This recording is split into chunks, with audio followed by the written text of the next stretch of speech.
and beyond. This significant event is being hosted by National Institute of Maritime Affairs at Bahia University, Islamabad. The formal proceedings of the symposium will start in a few minutes. Dear guests, we request you to settle down and turn off your mobile phones or put them on silent. Thank you. Ladies and gentlemen, I am pleased to inform you that the Federal Minister for Planning, Development and Special Initiatives, Professor Ehsan Iqbal, has kindly consented to be the chief guest in the opening session of the symposium. Volunteers, please escort the guests to their respective seats. Ladies and gentlemen, the topic selected for deliberation in the two-day symposium is Geo-Economic Dimensions of Indian Ocean Region, Opportunities for Region and Beyond. The concept note of the symposium is as flashed. Ladies and gentlemen, the program of the symposium is as flashed.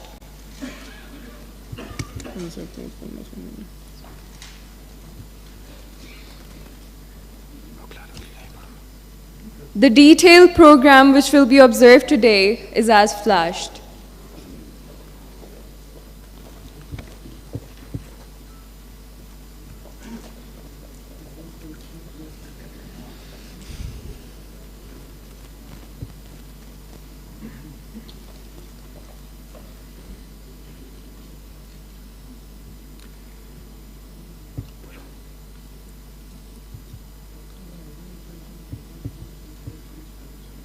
Ladies and gentlemen, National Institute of Maritime Affairs, Islamabad is the main organizer of this event.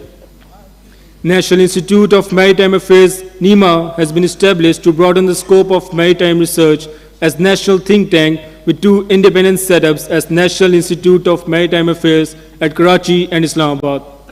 The establishment of NIMA facilitates the attainment of assigned objectives mandated by the government of Pakistan in a befitting manner. The mandate of NIMA includes multidisciplinary study and analysis of maritime affairs. It provides guidelines and solutions to challenges in the maritime domain. The activities and interests of NIMA are mainly focused around maritime domain, which includes security, trade and economy, infrastructure, ports and shipping, marine environment, conservation and ocean resources, laws, policies, and awareness. In addition, NIMA also provides opportunities to students, researchers, and help them to carry out research in maritime fields. Ladies and gentlemen, once again, I request you to kindly turn off your mobile phones or put them on silent. The chief guest of today's session, Professor Ehsan Iqbal, Federal Minister for Planning, Development and Special Initiatives, will be arriving in a few minutes. When he arrives, you are requested to rise in his honor. Please settle down so the symposium can be started in a few minutes.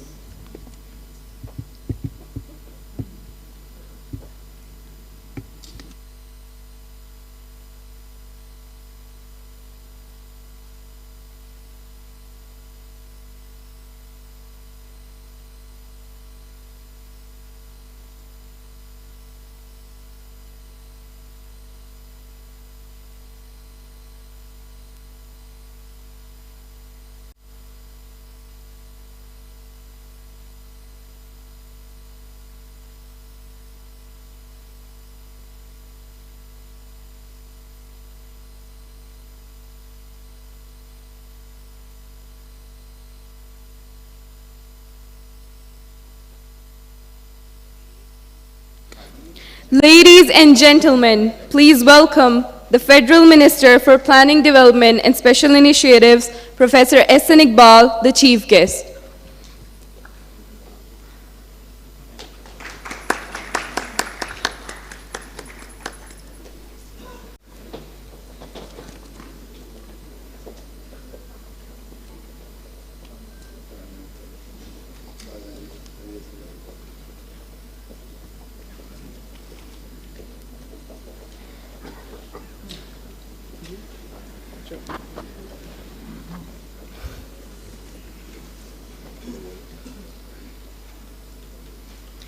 Bismillahir Rahmanir Rahim. In the name of Allah, the most merciful, the most beneficent.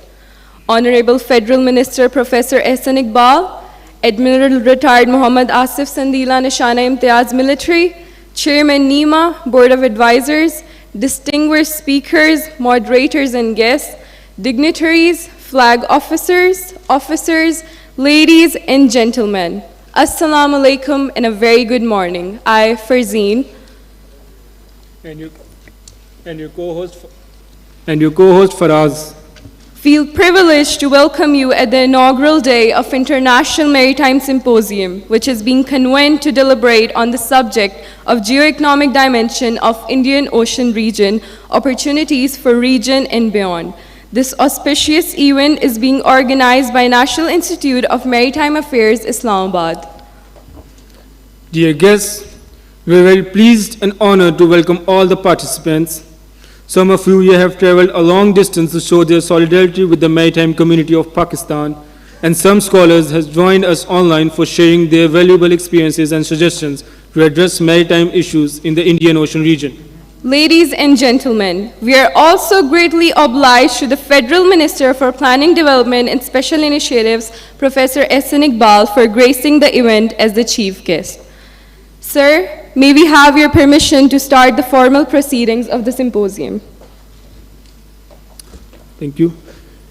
Dear guests, we will start our day with the recitation of the Holy Quran. I would like to invite Qari Muhammad Usman for recitation and offering of Durood-e-Pak.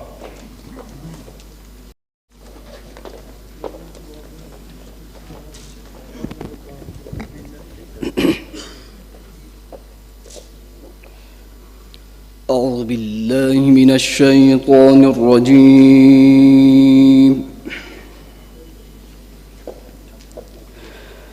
بسم الله الرحمن الرحيم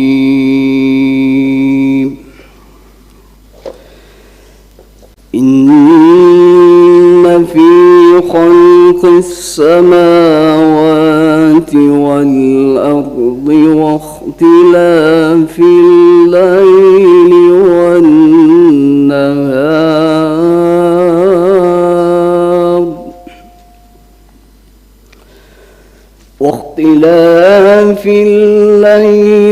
والنهار والفلك التي تجري في البحر بما ينفع الناس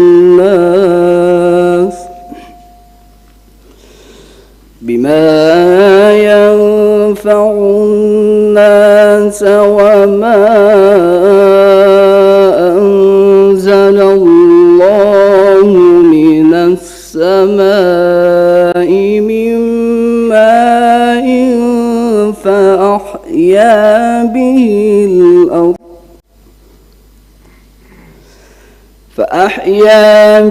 الأرض بعد موتها وبث فيها من كل دابة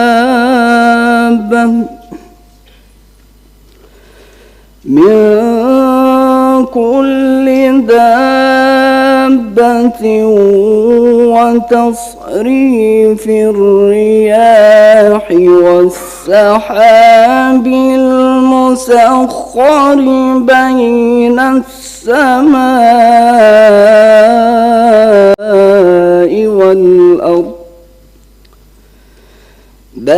السماء والأرض لآيات لقوم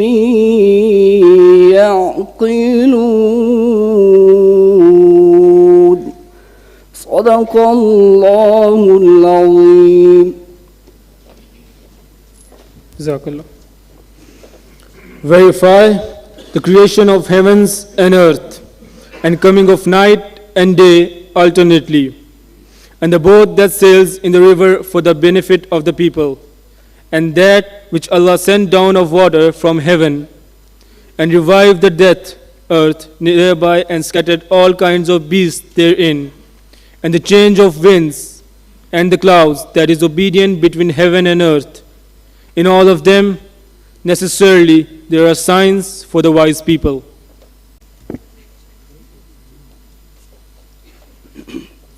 اللهم صل على محمد وعلى آل محمد كما صليت على إبراهيم وعلى آل إبراهيم إنك حميد مجيد اللهم بارك على محمد وعلى آل محمد كما باركت على إبراهيم وعلى آل إبراهيم إنك حميد مجيد وما علينا إلا البلاغ.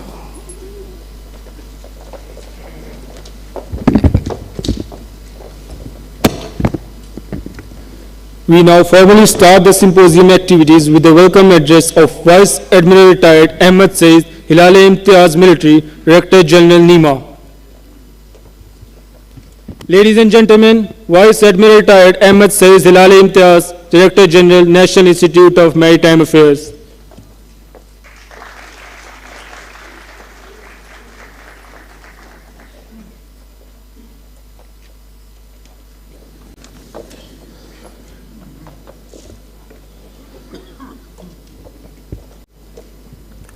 Bismillah ar-Rahman ar-Rahim.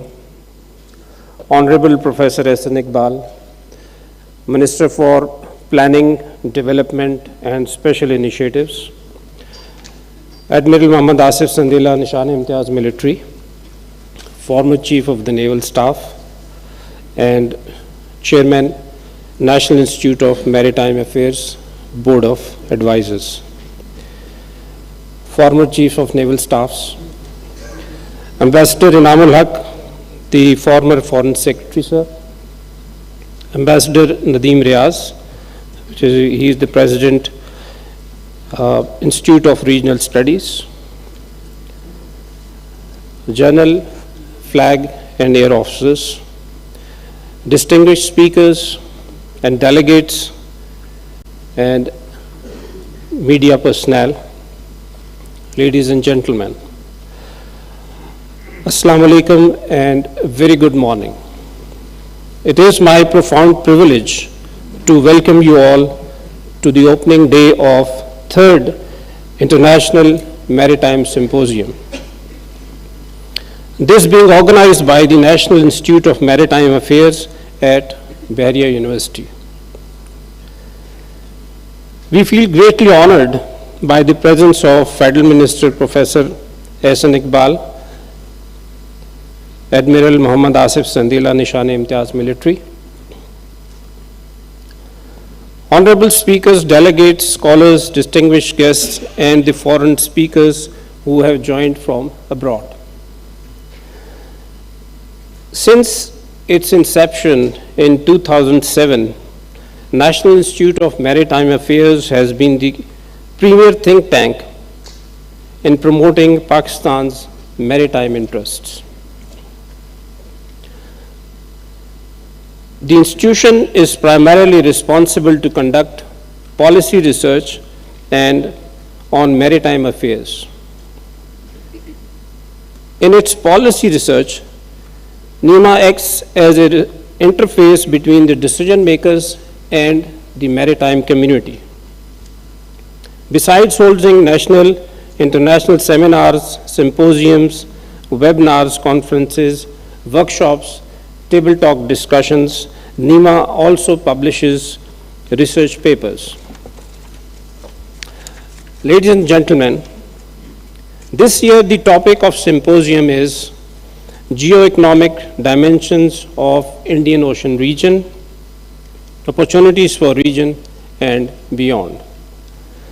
The topic has been aptly chosen in line with the National Security Policy 2022, which places economic security at the core of national security. And hence, maritime economy takes primacy at national level, being its integral part. In post-Cold War era, geopolitical environment is in state of flux. That is, realignments are taking place at international and regional level. These alliances are also impacting the maritime regional connectivity, and Pakistan being geographically located at the confluence of competing interests of international and regional players needs to critically analyze emerging trends in maritime domain. I am confident that this two-day international symposium will be a great opportunity for all of us to learn from the worthy experts of maritime affairs and international relations. It will enrich our understanding on the subject, and at the end of the day, it will lead us to conclude plausible recommendations. As Director General, National Institute of Maritime Affairs, I would like to express my deep gratitude to the Pakistan Navy and Bahria University in extending full support. I am also indebted to all the participants and guests who have traveled a long distance to be here with us today. I am once again thankful to our Honorable Federal Minister, Professor Hassan Iqbal, for sparing his valuable time and gracing the occasion as the chief guest. Thank you all for valuable presence in this symposium, and looking forward for our healthy and productive discourse. Thank you.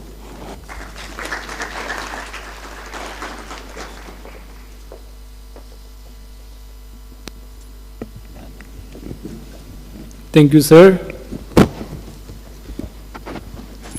Ladies and gentlemen, we are honored to have message from Chief of the Naval Staff, Admiral Muhammad Amjad Khan Niazi, Nishana Imtiaz Military, Sitare Basalat, on the occasion of IMS 2022. We would like to read out his message. It is a matter of immense pleasure that National Institute of Maritime Affairs is organizing 3rd International Maritime Symposium 2022 on the Geo-Economic Dimension of Indian Ocean Region, Opportunities for Region and Beyond. The subject is important not only for Pakistan, but also for the regional and extra-regional countries. I am confident that this symposium would provide a unique forum to a wide range of speakers from inland and abroad. The maritime community, policymakers, academia, and other stakeholders to deliberate and proffer recommendations on issues related to the maritime connectivity, and in particular, on its economic opportunities and maritime security dimensions. Emphasis, since it provides major connectivity routes for global trades and contains vast natural resources such as oil, gas, minerals, and seafood. It is imperative for the Indian Ocean region countries to cooperate so as to accrue maximum dividends from the immense maritime economic potential. Pakistani ports have the desired transit and transshipment potential to contribute significantly towards economic renaissance through maritime connectivity in the region and beyond, including the landlocked Central Asian republics, Afghanistan, and Iran, for which Gwadar Port is ideally located. In this regard, Gwadar Port, designed to be a deep draught port, will consolidate geographical linkages, stimulate trade, and propel Pakistan into a position of centrality and preeminence. Notwithstanding, certain elements inimical to the prosperity of Pakistan do not wish to see this project succeed and the country progress economically. These elements are engaged in machinations, include acts of terrorism to impede maritime connectivity-related initiatives and undermine its dividends. It is our firm resolve to foil any such nefarious designs. Pakistani Navy remains vigilant to safeguard our shared maritime interests with the international community and is a committed partner to maintain peace and order at sea. Pakistan's Navy contribution in combined task forces, bilateral and multilateral naval engagements, and regional maritime security patrols are manifestations of this commitment at the global level. There is, however, a dire need to critically analyze the geo-economic dimension of Indian Ocean region for maximizing its benefits, identifying challenges, and to suggest way forward to accrue maximum dividends while charting a comprehensive risk management strategy. I am confident that IMS 2022 will yield pragmatic and meaningful recommendations in this regard. I wish all foreign speakers and delegates a very pleasant stay in Pakistan and hope it is a rewarding and successful undertaking. Ladies and gentlemen, We are honored to have Professor S.N. Iqbal, Federal Minister for Planning, Development and Special Initiatives, amongst us as the chief guest. The Honorable Federal Minister is closely associated with maritime affairs and a strong proponent of regional connectivity. May I kindly request you, sir, to enlighten the House of your vision about the geo-economic dimensions of Indian Ocean region and the opportunities for our region and beyond. Ladies and gentlemen, Professor S.N. Iqbal.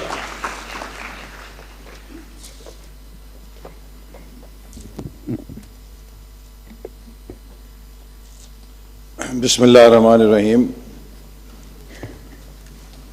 Vice Admiral Retired Ahmed Saeed, DG Nima, Admiral Retired Asif Sandila, Ambassador Inamul Haq, Ambassador Nadeem Riaz, distinguished guests, participants, ladies and gentlemen, and students. It is indeed a great honor and privilege for me to address this international seminar on a very important subject, geoeconomics and maritime dimensions of CPAC, challenges and way forward. As you all know, that we are now crossing a very important milestone, that is the 75th independence anniversary of Pakistan.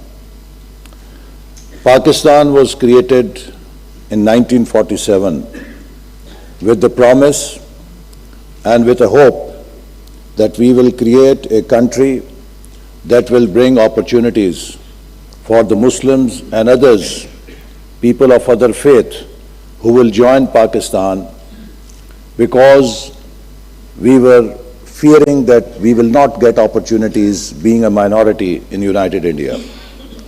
And our founding fathers envisioned a state that will be progressive, that will provide its people good quality of life, and will present to the world a model of success. We started from a very low baseline. In 1947, we were denied our share in the partition of India, and at that time, Indian leadership expected that this country will not last more than 3-4 years and will fall back into our lap. All credit goes to our founding fathers, who not only successfully put Pakistan on path of stability, but also addressed pressing challenges like millions of refugees who had come to Pakistan. Pakistan could not even have furniture in its offices when it was founded. We did not have any industry. We did not have any, except 1 or 2 campuses, any university. We were quite backward in all respects. If you compare Pakistan of 2022, we have come a long way. Country which could not even clip its papers in 47 is today the 7th nuclear power. So something has also gone right. Country which could not make even bicycle, today it can manufacture J-7 Thunder aircrafts which are protecting the skies of this country. We are manufacturing automobiles, tractors, and all sorts of engineering equipment. So many things have gone right. Country which did not have any telecommunication system today can boast off a very modern digital infrastructure based on fiber optic, which is one of the leading, I think, countries in terms of its digital infrastructure in the developing world. So many things have gone right. We have come a long way. So we can boost of our success in many areas. But when we look at the world around us, this success starts to fade away. Because in the competitive world, many other countries which were far behind have done far better than us, and they have overtaken us. China in 1980 had per capita income of $200. Today, it has a per capita income of almost $14,000. And our per capita income in 1980 was higher than China, $300. And we have only come to $1,400 or $1,500. South Korea, Malaysia, Thailand combined had export of $200 million in 1960. And Pakistan alone exported $200 million. Today, we are up to $32 billion. South Korea is beyond $550 billion, and Malaysia and Thailand well over $250 billion. So, what did go wrong? I think it is about time, and as planning minister, when people ask me that how do you see the next year, I tell them that my next horizon is not next year. My next horizon is 2047, because I started my journey in politics and in government when Pakistan was celebrating its 50th independence anniversary in 1997. And with the great passion, I did Vision 2010 and later Vision 2025, which were the best plans acknowledged by all international players that they could truly transform Pakistan. But what happened? We took 4 steps forward and we were thrown 6 steps behind, in reverse order. So, did Pakistan not have capability? Did Pakistan not possess the ability to move forward? Did we not have the know-how? Did we not have the skills? We had the skills.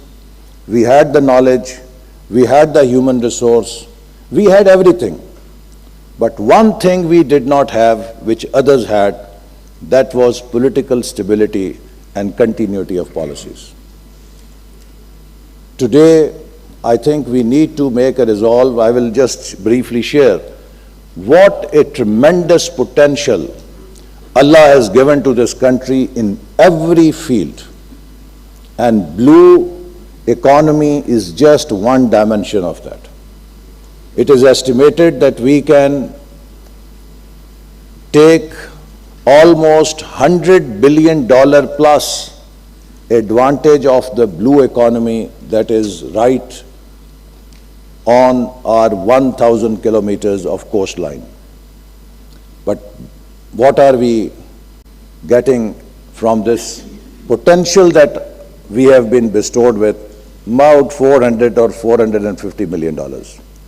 So we have not even scratched the outer surface of the opportunity that is there in blue economy for us.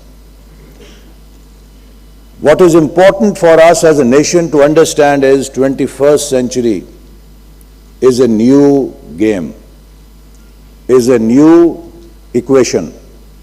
We cannot solve this puzzle with the answers or with the tricks of 20th and 19th century. This requires innovative solutions and paradigm shift in the way we work and in the way we move forward.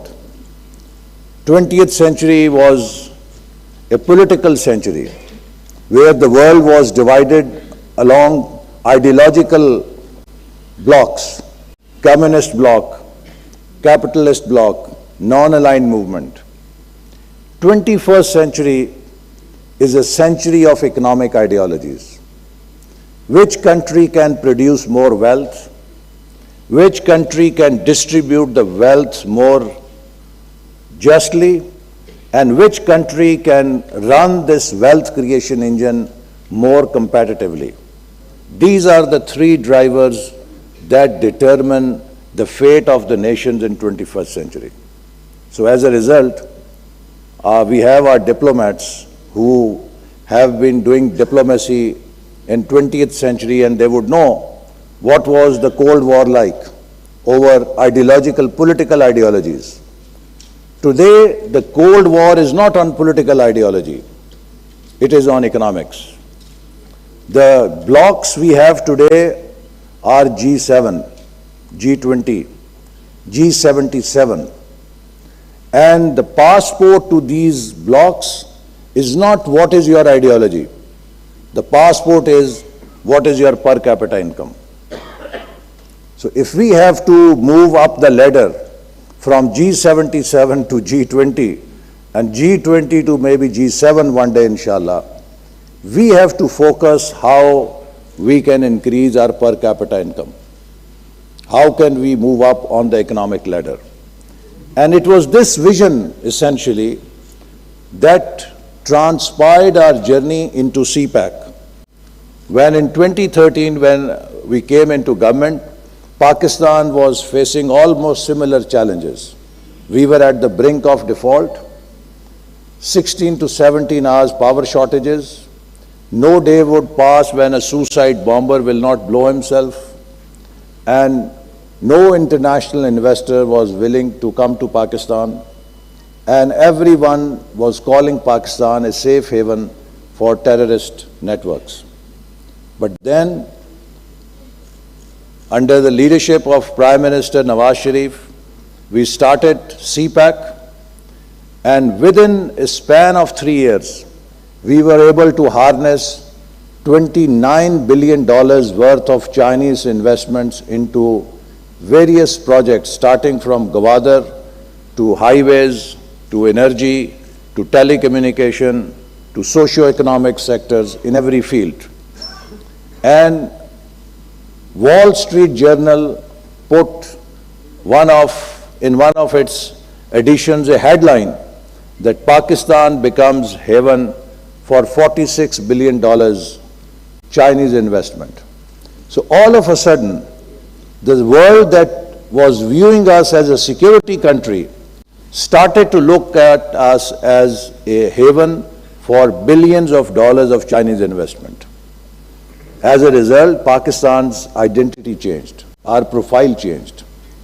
We were able to install 11,000 megawatts of new power, and just for comparison, let me say, from 47 till 2013, in 67 years, we installed 18,000 megawatts. So compare 18,000 in 67 years with almost 11,000 in 4 years. That is something. We constructed over 2,000 kilometers of motorways. The country almost became networked with very advanced and modern physical infrastructure of motorways and highways from Gwadar to Peshawar, Karachi to northern areas. And also we introduced 3G, 4G and fiber optic under CPAC from China. So country also got not its motorways but also information highways. As a result, in 2017-18, every ambassador in the town, whether American, British, EU, Japan, would come to me and have only, I can see Mr. Hassan Dawood and he will, I think, bear witness. Every ambassador in the town will come and ask me one question. Excellency, tell us how and where can our companies join CPEC projects? So the world thought that Pakistan has found a holy grail. But then what happened? In 2018, everyone wanted to come and invest in Pakistan. And in 2022, we are asking every friend of Pakistan to roll over our debts. That's very sad and very tragic. And what has happened in these 4 years? That we again dropped that catch that was coming our way. And I always used to say that we cannot afford to drop this CPAC catch. We have dropped 3 catches earlier, one in 60s, second in 1991. And this is a football-sized ball, and we ought to, even if we close our eyes, we should take it. But we dropped it again. So I think one lesson for us is all is good. Geo-economics, Pakistan, is such a great location. And that was the driving vision behind Vision 2025, that all our history we have played geopolitics, and for a change, let us try geoeconomics. Because we happen to be located at the intersection of three engines of growth: Asia, South Asia, Central Asia, and China. 3 billion people. Pakistan has the location to connect these three regions and be the center of trade and commerce and business for a market or a region, economic region of 3 billion people through east-west and north-south connectivity. So that was our vision 2025, and China had Belt and Road Initiative. So CPEC was congruence of both visions, and we were well on way, and I think that opportunity is still there. If we move forward, Pakistan will become the center of trade and commerce and business for the region. And for the maritime routes that flow out of Gwadar, the CPEC connectivity can extend beyond Middle East into Africa and Europe and can be a great game changer. But when you do geoeconomics, we cannot ignore geopolitics. And one of the reasons I suspect behind the change in 2018 was also to stop the fast forward of CPEC, because it was changing the geopolitics of the region through geoeconomics very profoundly. So, and today we see that journey has been broken, but we are again trying to revive it, and I think we cannot afford, we owe it to history and to our future generations that we have to get back into same old speed, and that is our now desire to achieve that speed with which we were moving forward. And let me also say a little contribution, which I hope Navy will understand and acknowledge. As part of our vision of blue economy under CPEC, we realize that it is very important for Pakistan to protect its seas and its oceans. And and particularly with the strategic importance of Gwadar. So when I visited once Karachi port and MSA headquarters, so I virtually found that the boats with which MSA patrols were equivalent of chingchis we have on our roads. So with those, 50-year-old boats, it was not possible to patrol the seas. So making an exception, we financed probably 8 ships for MSA from Public Sector Development Program. And today, MSA has very modern ships to patrol the sea and ocean and to protect our maritime interests. The second project that we started from Public Sector Development Program as part of our vision to support blue economy was Karachi Shipyard Project. Again, a big project. It was funded from Public Sector Development Program to enable Pakistan to become a base for manufacturing the ships and be a service center and a manufacturing hub for ship industry. So I hope that those 2 projects are adding value, and we are committed to promoting the blue economy potential of Pakistan.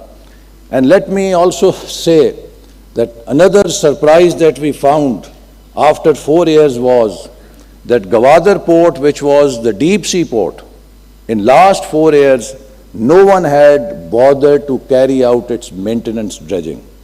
So not only no one did the maintenance dredging, but also the breakwater project, for which very concessional Chinese funding was there, was not even utilized. So as a result, the depth of port, which was at one time about 12.5 meters, has reduced to, I think, 8.5 meters or something like that. So it cannot take deep sea operation or big ships. But now we have again started the maintenance dredging project, and very soon Gwadar port will be able to take the big ships with clearing of the silt and with the dredging that is being undertaken right now through a new project. And we have also taken up with Chinese the breakwater project. Again, why I'm saying all this is that, we as a nation have to now get serious. And we owe it to this generation sitting right behind you, our children, our next generation, that when Pakistan is 100 years, they can proudly say that we did it. And we are in the top 10 economies of the world. In 2017, PricewaterhouseCoopers had projected that if Pakistan continued its trajectory, it will be in the top 20 economies by 2030. No one broke that journey. We ourselves broke that journey. And today we are paying the price. So I think now we have to realize that political stability, continuity of policies is critical to realizing our potential, be it maritime trade, be it blue economy, be it land economy, be it CPAC, be it anything. Vietnam is half of our size, 110 million population, $28 billion of foreign direct investment every year. Pakistan, 220 million population, $1.5 billion of foreign direct investment. Why? What's so special with Vietnam? And what's so not so special with Pakistan? This is a world of economics. We cannot expect to have economic results by behaving like a jungle, by raising all sorts of nasty noises from within the country. So we have to now, I think, understand the value of stability and continuity of policies. And yes, I'm very glad that this seminar will outline our future potential, which is immense. Just look at Gwadar alone. It can be the major transshipment hub for the whole region, for Gulf as well as for Central Asia. But we have to follow a steady path. The people of Gwadar, who were supposed to get water and electricity, were not given water and electricity, so they are protesting. And now in 6 months, if we can finish the transmission lines from Iran to Gwadar and Turbat to Panjgur with billions of rupees, they could have been done earlier also to give electricity to people of Gwadar. But inshallah, next month, 100 megawatt electricity line will be operational from Iran and another transmission line from Panjgur to Turbat that will bring 180 megawatt electricity to Gwadar and Makran coast to provide them electricity.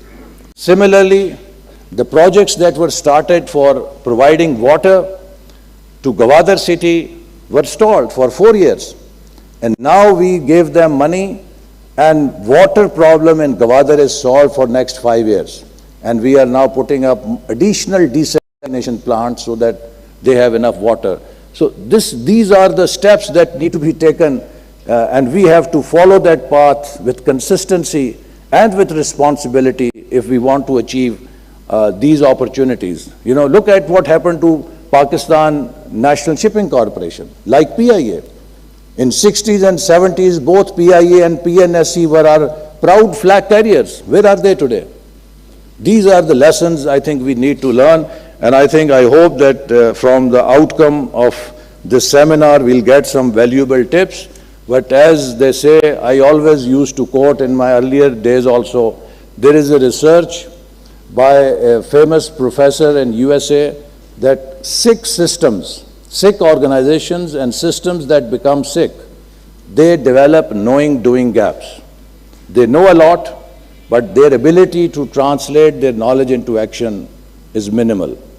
We have to now overcome this knowing-doing gap and put to implementation all the knowledge, all the wisdom we have, and we have to have an action bias, a bias for action, and that I think can make up for the losses we have because there is so much tremendous potential that Pakistan offers for future. Pakistan Zindabad.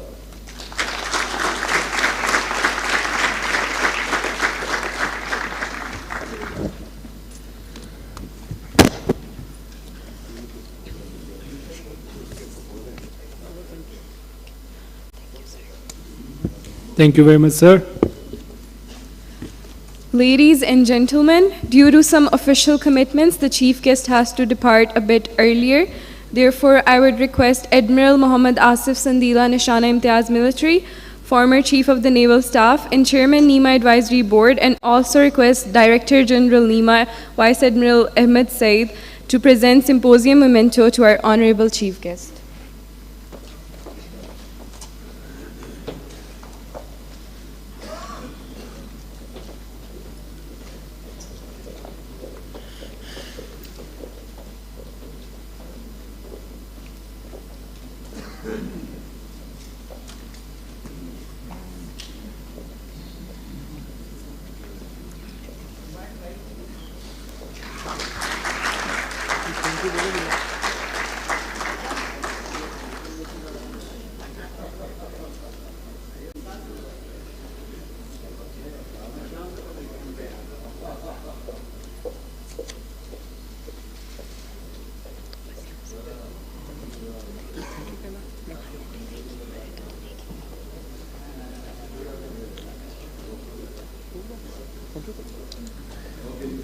Thank you very much, sir. We are highly grateful to our chief guest, Federal Minister Professor S.N. Iqbal, who have honored us with his presence. Thank you, sir.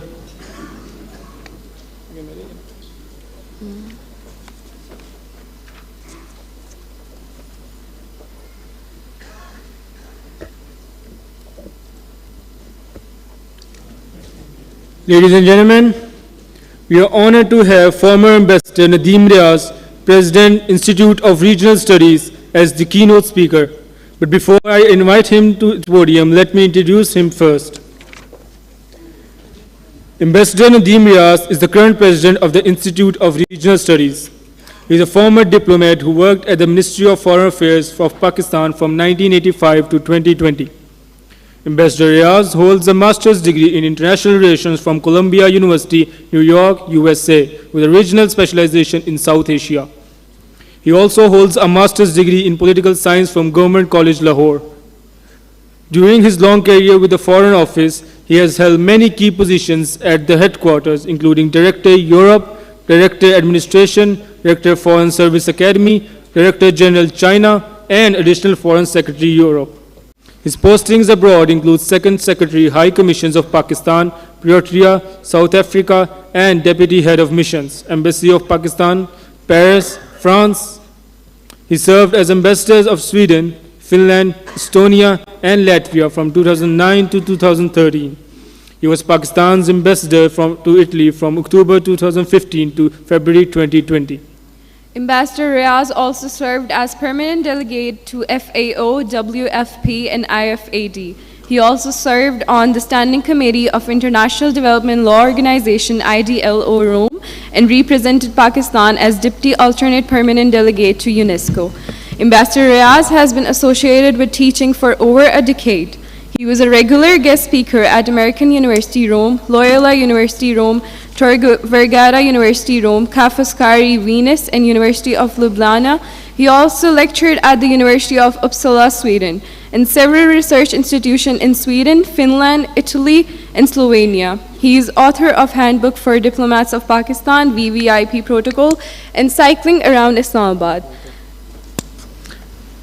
Sir Ambassador Nadeem Riaz, may I request you to now take the podium for your keynote address.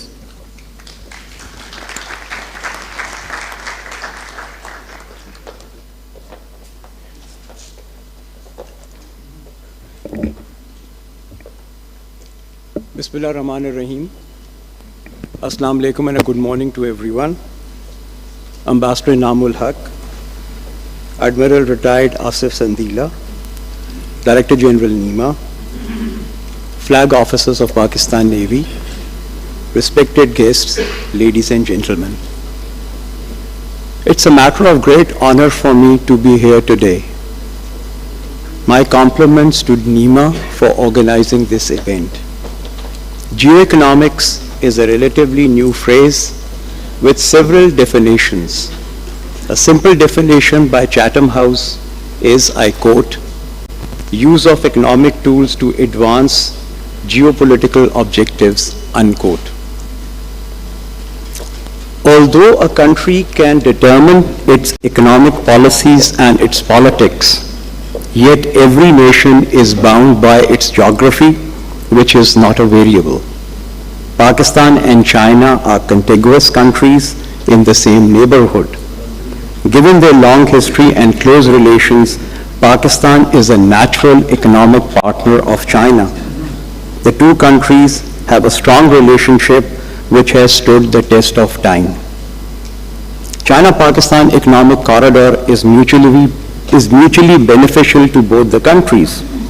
It is one of the 6 corridors of China's Belt and Road Initiative, which aims at connectivity, internal development of Western China, the revival of the ancient Silk Route, which would bring economic dividends to the countries and the people of the regions.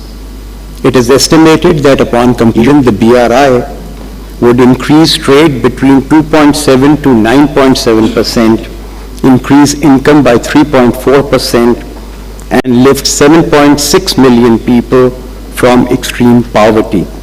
Connectivity can only be achieved when it is pursued over land and sea. Ladies and gentlemen, CPAC has a land and a maritime component, even though the maritime dimensions of CPAC usually go underappreciated. China is principally motivated by geopolitical and geo-economic goals, which include reinvigorating economic growth, rewriting the geography of Asia's economic hubs, remedy energy vulnerabilities, facilitate domestic expansion, and pursue their soft power political influence. Pakistan pursues CPAC for its geopolitical and geo-economic interests, which include improving its infrastructure, solving its energy crisis, promoting foreign direct investments, mitigating internal security threats, and reducing India's relative power in the region. CPAC provides regional connectivity, development, economic prosperity, energy flows, increased maritime potential. The BRI propagates peace, prosperity, openness, green development, and innovation that brings different civilizations together. China also sees these corridors as a means of enhancing its naval power in the region, which has been dominated by the US and the rising naval power of regional rival India. The US has played a role in the territorial disputes in the South China Seas, which has brought China into conflict with the countries in the region. Since 2004, US researchers have been propagating the string of pearls theory, which refers to the network of Chinese military and commercial facilities and relationships along its sea lines of communication, which extend from Chinese mainland to the Horns of Africa. Maritime choke points like the Strait of Mandeb, the Straits of Malacca, the Strait of Hormuz, and the Lombok Straits, as well as other strategic maritime centers in Pakistan, Sri Lanka, Bangladesh, the Maldives, and Somalia. Dear participants, Indian analysts regard CPAC as a threat to its national security. China's military presence in the Indian Ocean is frowned upon as detrimental to the Indian strategic and economic interests. In response to all criticism, China has always projected its presence as peaceful and protection of its regional national interests. India, along with the United States, has also become part of various security dialogues in the Indian Ocean, which have strategic implications like the Quad and the I2U2. The US, on its part, in its containment of China's policy, has propped up these alliances and is an active member of AUKUS. The aim is to limit the Chinese influence in the Indian Ocean and also to boost India's economic might in the region. The US, through India, has been implementing a balancing strategy against China. Meanwhile, India's self-proclaimed status as a net security provider has led to a strengthened presence of India in the Indian Ocean. India is expanding its navy by building its capacity. India, with a fleet of over 200 ships and nuclear-powered submarines, has also nuclearized the Indian Ocean. Furthermore, India has heavily invested in Chabahar, which is only 70 kilometers from Gwadar. Both these ports aim to become the next regional hub and eye trade from the Central Asian republics. Ladies and gentlemen, the Indian Ocean is the third largest ocean, stretching from the Straits of Malacca and western coast of Australia in the east to the Mozambique Channel in the west. It encompasses the Persian Gulf and the Arabian Sea in the north, all the way down to the southern Indian Ocean. Along the coast of this huge geographic expanse are countries that are home to over 2.7 billion people. The sheer scope of its many sub-regions makes the Indian Ocean critical in terms of military and strategic engagement. It is a vital trading hub connecting the Middle East to the Southeast and East Asia, as well as Europe and the Americas. It has 3 of the world's 7 major choke points for oil transportation. The ocean has a complex security environment. Gwadar is strategically located at the cusp of the Arabian Sea, close to the Strait of Hormuz. Due to the strategic positioning, Gwadar Port over time has become the bedrock of the Belt and Road Initiative. In this paradigm, the Gwadar Deep Sea Port is perceived as a key economic and military hub.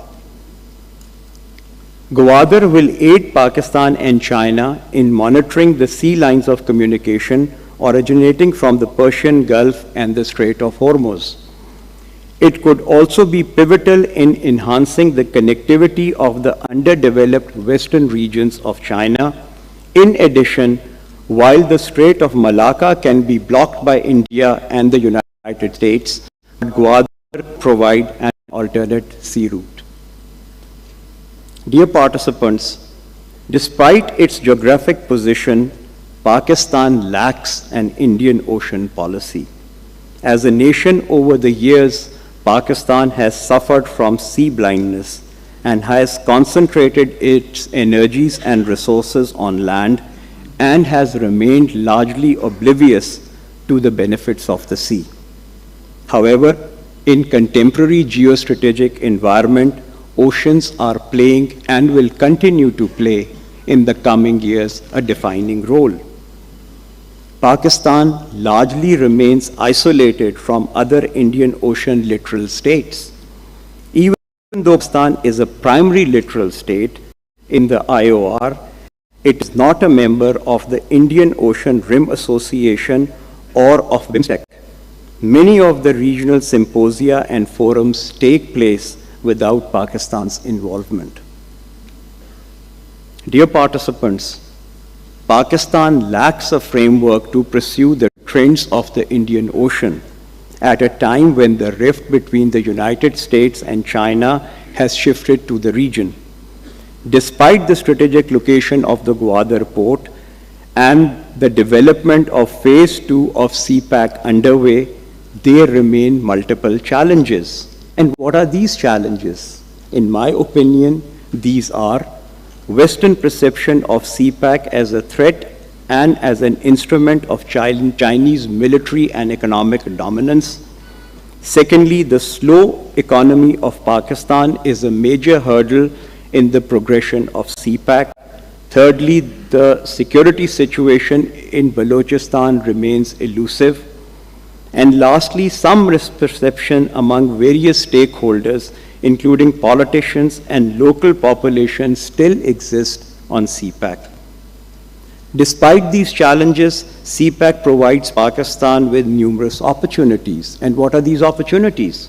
Firstly, CPEC could strengthen Pakistan's defense potential and assist it to modernize its navy with the assistance of China. Secondly, increase regional stability and economic development. Thirdly, strengthen the existing bonds of friendship with China. Fourthly, provide employment opportunities to the people of Pakistan. Fifthly, assist in reducing poverty and food insecurity. And lastly, enhance tourism. Ladies and gentlemen, the development of the Gwadar port has also opened new vistas for Pakistan's blue economy, which has largely remained underdeveloped.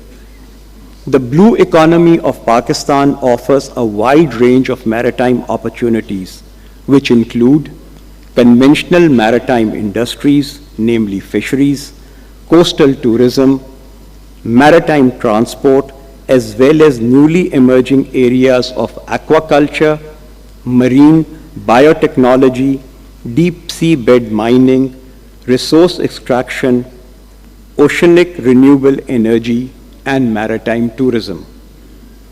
Although construction and operationalization of the Gwadar port has enhanced the scope of maritime activities and transport, yet the progress has been painfully sluggish in port development, coastal urbanization, shipbuilding, and shipbreaking.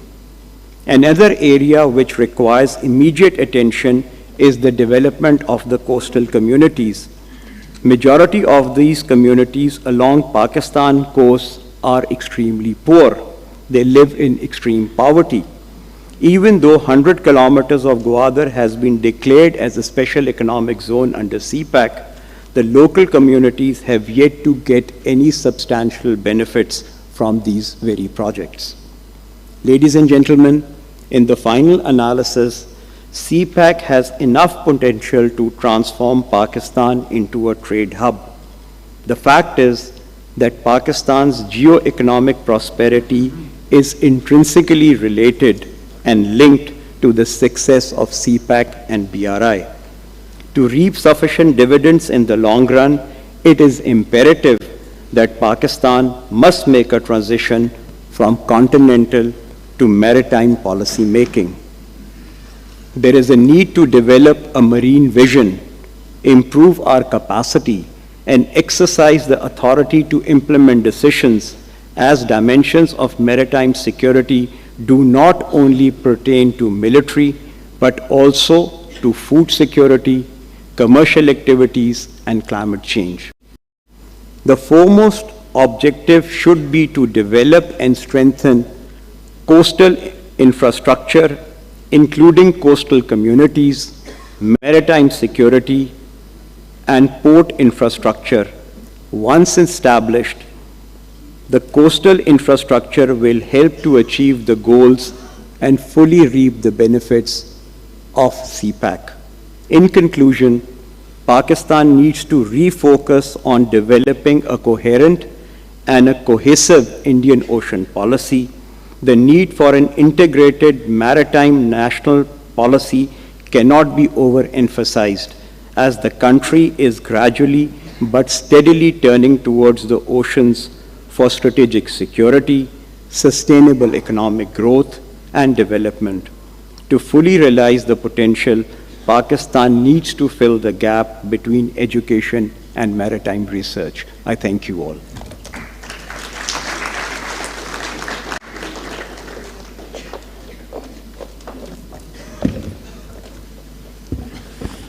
Thank you for your valuable insights, sir. Indeed, your keynote address has set the stage for 2 days' activities and symposium.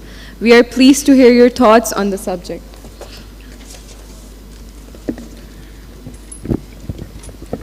Ladies and gentlemen, we are honored to have Ambassador Inamul Haq, former Foreign Secretary, as the keynote speaker. But before I invite him to podium, let me introduce him first. a former seasoned diplomat in Pakistan's former foreign secretary, to share his key address on this occasion of symposium. But before I invite him to Rustam, let me read out his illustration profile. Ambassador Inamul Haq is a Pakistani career diplomat who has served as Foreign Secretary, the highest post of Ministry of Foreign Affairs in Pakistan, as well as the Foreign Minister of Pakistan in the caretaker government of Muhammad Mia Sumru in the year 2007 to 2008. He also remained Minister of State for Foreign Affairs from June 2002 to November 2002.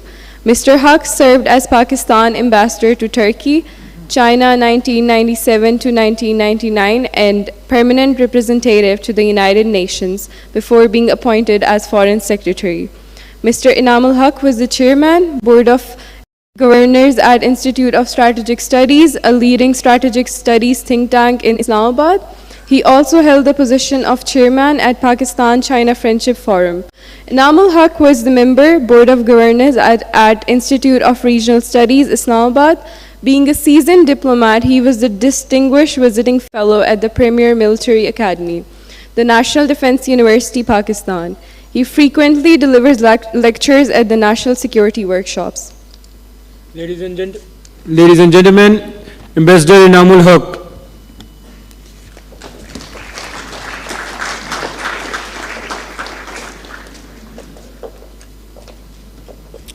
Thank you. Bismillahirrahmanirrahim. Before I start, I've been wondering why one child in this entire hall is sitting on the arm of a chair instead of in a chair. And I was rather surprised to see three gentlemen seated on sofas and not having the gallantry to offer a chair to the young lady. Are we forgetting our good manners? Thank you.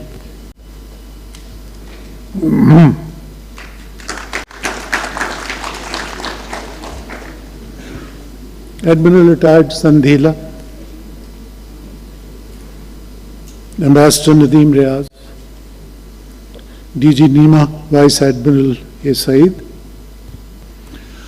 A number of experts will be addressing this international conference over the course of today and tomorrow on the many dimensions relating to geoeconomics and maritime security dimensions of CPEC. So I will desist from offering my own uninformed views on these very technical subjects. It is good to be an optimist, but optimism must be based in reality. As a very distinguished poet has said, "Ye arzu bhi badi cheez hai magar hamdam, विसाल यार फकत आरजू की बात नहीं."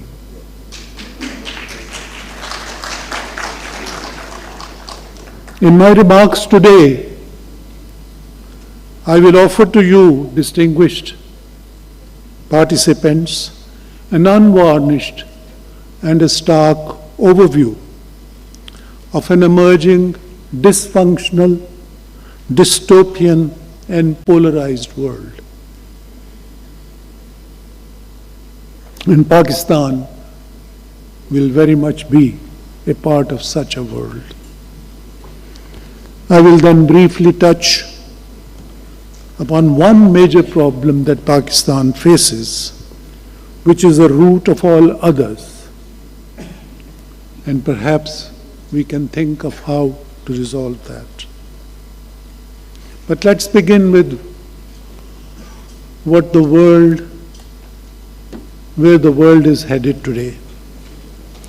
The present age has been discussed and described by thinkers, writers, and intellectuals as the age of uncertainty, disillusion, anger, discord, disruption, and fragmentation. All very dangerous words. Liberal beliefs and democratic values are in retreat. there is an ominous rise in ultranationalism, xenophobia, authoritarianism, populism, far-right extremism, and neo-fascism. Authoritarian leaders have been elected and taken over in a number of major countries. Some examples easily come to mind. President Trump came to power in the United States, President Putin in Russia, next door, Prime Minister Modi. In Turkey, President Erdogan, etc. And relations amongst the most powerful countries in the world are increasingly marked by distrust, suspicion, and hostility. In this uncertain and mismanaged world, existential threats to humankind and to its habitat, which is the planet Earth, are growing increasingly ominous. The major transnational challenges and threats include an unsustainable world population, climate change and global warming, and I'll give you only one example. 1.2 trillion tons of Arctic and polar ice cover is being lost every year.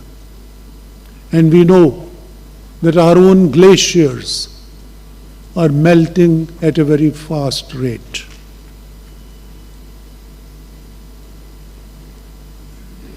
Then there is the global food and water security crisis, global health security problems like pandemics, possibility of a nuclear holocaust, and cyber warfare, which will bring the world to a dead stop if cyber attacks succeed.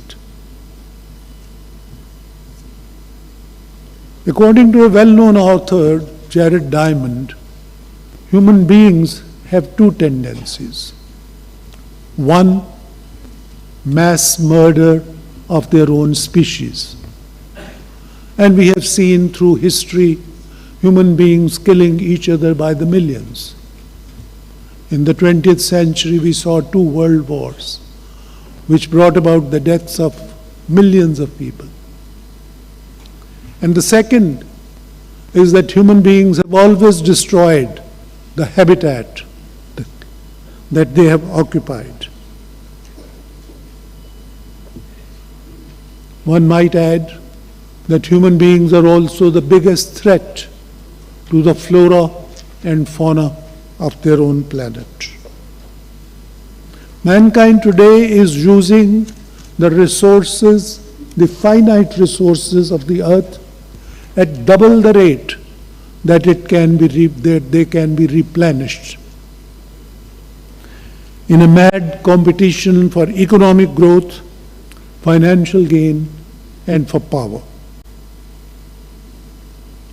We have only one earth to inhabit, and it appears that we are determined to destroy it by attacking nature and its resources. The result is water scarcity, desertification, food shortages, depletion of fish stocks, overmining of mineral resources, reduction of space availability, and rising oceans. The environment is being rapidly overheated, and greenhouse gases, and we may well have passed the inflection point already. In the recently concluded COP27 at Sharm el-Sheikh, there was also a proposal to increase the 2% increase in temperature that was said to be the limit that humankind could tolerate, to almost 3.5%. And no country in the world has taken any steps to reduce their carbon emissions. In fact, they have increased recently because of the crises that the world is facing. We are destroying this earth in every which way possible. We are releasing 50 billion tons of greenhouse gases into atmosphere every year. And when we say we, I don't mean Pakistan. Our share is very small, between 0.4 to 0.8%, but the rest of humanity. We are acidifying and polluting our oceans. We are being instrumental in the destruction of biodiversity, and a report released by the World Wildlife Fund has recorded a 69% decrease in wildlife populations, including mammals, birds, amphibians, reptiles, and fish, only over the last 5 decades.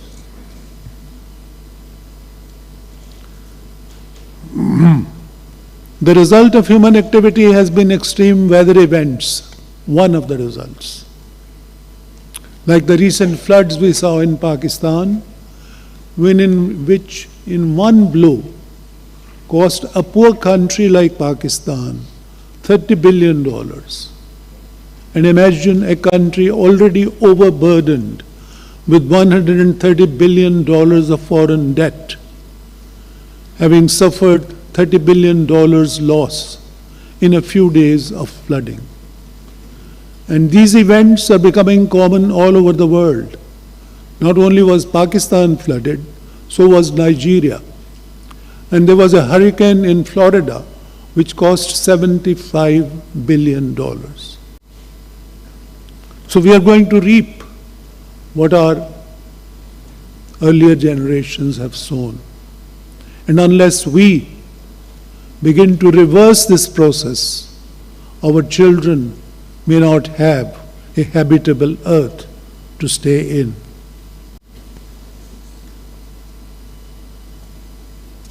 While the entire planet will suffer from climate change, the regions most seriously affected will be Asia and Africa, where most of the developing population of the world resides. Now let's look at some macroeconomic issues. The world in recent 2 years or 3 years has been struck by a triple whammy, by a triple shock. COVID-19 brought the world economy to a practical halt for months on end. There were extreme weather events in different countries. And the third shock was the conflict between Russia and Ukraine, which has led to shortages of fuel, wheat, edible oil, and fertilizers, partly because of the sanctions imposed against Russia and partly because of the closure of Ukrainian ports. To top it all, OPEC Plus decided to reduce the production of oil by 2 million barrels a day, which could lead to a further increase in energy prices, leading a lethal blow to vulnerable economies like Pakistan, which are already suffering from major current account deficits and carry huge debt servicing liabilities. And the fourth is the rising dollar interest rates, which are not only hurting European economies, but are resulting in recession and are ruining the economies of the developing world.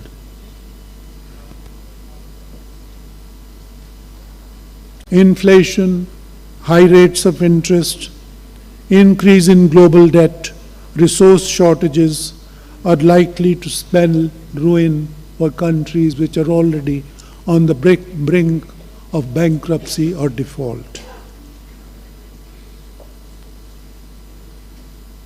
Despite irrefutable evidence that the resources of the planet are already being overexploited, the West, and indeed the rest of the world, including Pakistan, are still clinging to the old economic growth model, which means grow as fast as you can, unmindful of the fact that such growth models would hasten the final day of reckoning, because growth requires resources, which would mean we would overexploit the resources which are already being overexploited. Measures to control climate change would entail reduced exploitation of natural resources, not more, if mankind is not to self-destruct. This would mean a drastic slowdown of economic growth, and in such a scenario, the rich will fight to protect their prosperity and preserve what they have, and the poor will not have the means to improve their economic conditions. The rich countries will not give up any of their privileges, and the poor will not have the means to emerge out of their poverty. I do not believe that the rich countries of the world will be willing to rethink the classic economic model of constant growth and redesign a model where the resources of the world are more equitably distributed. We have reached a stage where it is futile for countries like Pakistan and other third world countries to aspire to a standard of living and income which is enjoyed today by the developed countries of the West and many in Asia. The vast resources required for such an enterprise are simply not available, and the extreme damage that such progress would cause to the world environment would lead to the extinction of human life as we know it. Starkly put, this means that the poor people of the developing countries will remain permanently poor. It would appear to me that there is no way that the developing countries can ever hope to achieve the standards or income levels close to the developed world.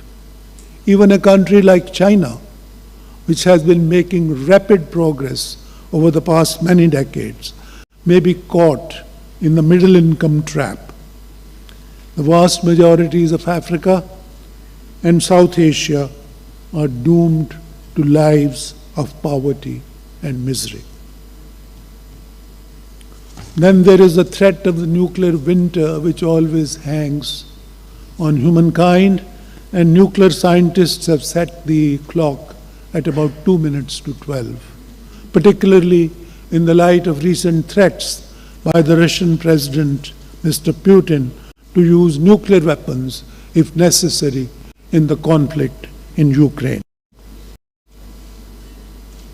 Simultaneously, European countries, members of NATO, have significantly enhanced their defense budgets. A nuclear exchange would usher in the nuclear winter and the end of humanity. Then there are the pandemics which are spreading. We have seen COVID-19, we have seen Ebola, we have seen monkeypox. There may be others which are emerging onward. Food security is another problem which countries like Pakistan are already facing. To add to all of these problems, a new Cold War between the United States and its allies and China is already underway. US and China, the two most prominent and most powerful and economically powerful countries of the world, are in a strategic competition US and the West claim that they are threatened by China's emergence as a world power and are determined to challenge China and to retain their hegemony over world affairs. The National Security Strategy of 2022, the National Defense Strategy of 2022, the Nuclear Posture Review of 2022, unveiled by President Biden, declared China to be the major threat, with Russia following closely and North Korea and Iran following far behind. The NATO summit of 2022 has declared China as a systemic competitor. Can China realistically compete with the United States, which controls the international financial system, which is building international alliances, and which espouses a so-called rule-based world which has been framed by the United States and its allies?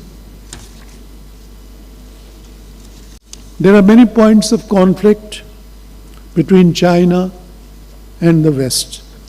Taiwan, South China Sea, East China Sea, Arctic Ocean, and China and India on the Sino-Indian borders. There are points of pressure: Hong Kong, Xinjiang, Tibet, Inner Mongolia. There are economic pressures and economic blocks coming up: disruption of supply chains, decoupling of economies, shrinking FDIs, protectionism, denial of technology, particularly semiconductors, etc. Now, this competition can also bring conflict. So both sides are preparing militarily and building weapons like hyperglide weapons, anti-satellite weapons, autonomous weapons, robotic soldiers, aircraft carriers, nuclear submarines, and others.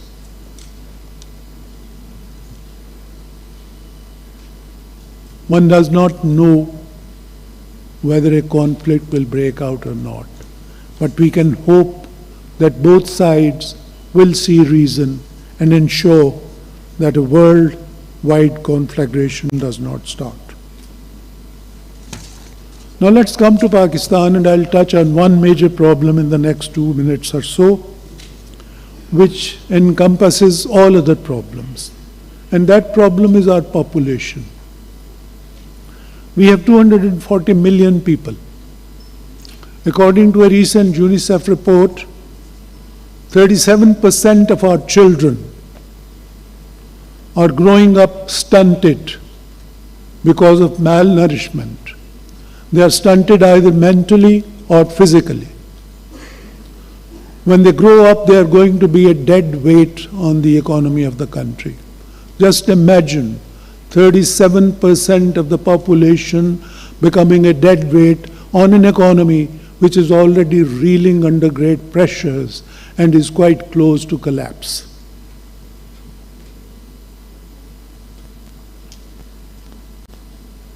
Pakistan is the 5th largest country in the world in terms of population, 33rd largest in terms of area, 42nd largest in GDP, and a nuclear weapon state. But because of the population explosion, which our leaders shy away from discussing, we are nowhere on the world map. Our leaders never tire of repeated and meaningless and false cliches. कुदरत ने हमें लाजवाल वसाइल से, लामहदूद वसाइल से नवाजा है. Where are these लामहदूद वसाइल? And why haven't we been able to use them for 75 years? Was the nation stupid, or there were very limited resources? I suspect a little of both. We call ourselves an agrarian country, yet we import wheat, cotton, oil, edible oil, lentils, and even fruit and vegetables. What kind of an agrarian country are we? Our agrarian economy gets subsidies of 350 billion rupees every year and contributes 3 billion rupees in taxes. The elite capture of this country is complete. A recent UN report tells us that 4 classes of this country have captured this country's resources. And those 4 classes are the corporate sector, the feudals, the military, and the traders. They own the entire wealth of the country. The rest, 99%, live in misery. We can only compare ourselves to Bangladesh if we are talking of population. In 1971, they had a larger population than ours. Today, they have 70 million less people than Pakistan. If they could control their population, why couldn't we? If we had 70 million less mouths to feed, we could divert those resources to development. Instead, we have concentrated on producing children. Bangladesh's foreign exchange reserves are far higher than ours. Their exports are far higher than ours. Their GDP is higher than ours. And we used to call Bangladesh a basket case. Pakistan has become today the basket case of the world. Our Prime Minister says he is ashamed of going to other countries because other countries believe that he comes there to beg for financial assistance. Where are we leading our country? 65% of the population of this country is below 25 years of age.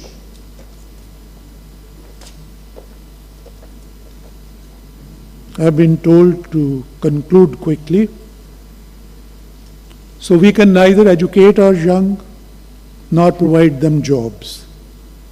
Our youth is malnourished and stunted. Our food production capacity is being increasingly limited because all the arable land is being taken over by housing colonies, and the latest outrage will be in Lahore, where Ruda is being built over 200,000 canals of wheat-producing land. If we just build houses and deal in real estate, where is the food going to come from? So unless we deal with the problem of population, we cannot deal with the problems of education, we cannot provide social services, we cannot provide health or shelter to our people. We cannot provide jobs, and we are headed towards disaster. I think I will conclude here since the time is short and leave you to think about these things. Thank you.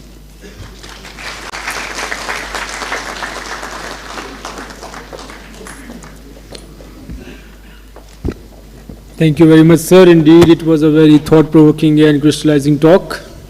We are very fortunate to have amongst us Admiral Muhammad Asif Sandila, Nishana Imtiaz Military, former Chief of Naval Staff and Chairman Board of Advisors, National Institute of Maritime Affairs.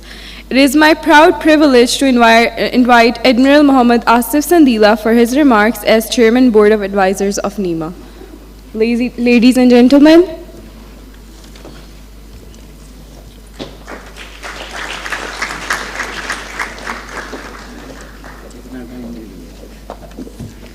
Bismillahirrahmanirrahim.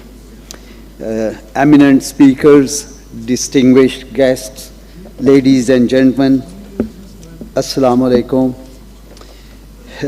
My profound thanks to speakers who have traveled from abroad and from inland to be here with us. I wish you a pleasant stay and hope you will find the proceedings informative and worthwhile. I am thankful to DG Nima and his staff for organizing 3rd International Maritime Symposium. Ladies and gentlemen, I am sure this symposium will provide unique forum for the eminent speakers and participants from academia and maritime community to dilate on the important issues related to this topic. I thank and commend each one of you who contributed time and support to this event. I am confident that talks of the learned speakers and subsequent discussions will highlight geo-economic dimensions of Indian Ocean region, opportunities for the region and beyond. And concrete proposals will be forwarded to the relevant quarters by NEMA. I thank you all.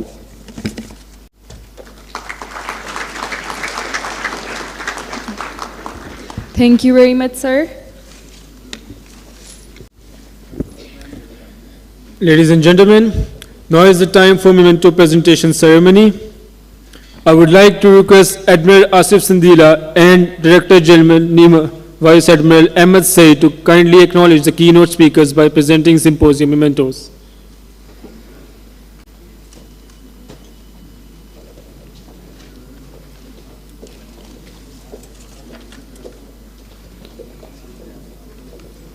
May I request Ambassador Inamul Haq to receive the memento.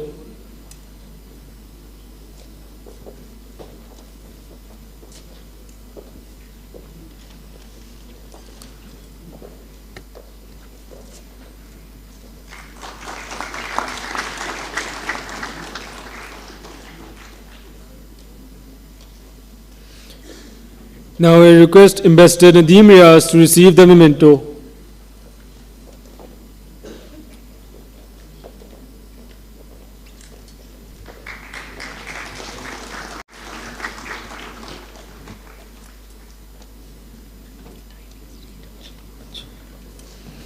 May I now request Director General NEMA to present symposium memento to Admiral Muhammad Asif Sandila, Nishal-e-Imtiaz Military, former Chief of the Naval Staff.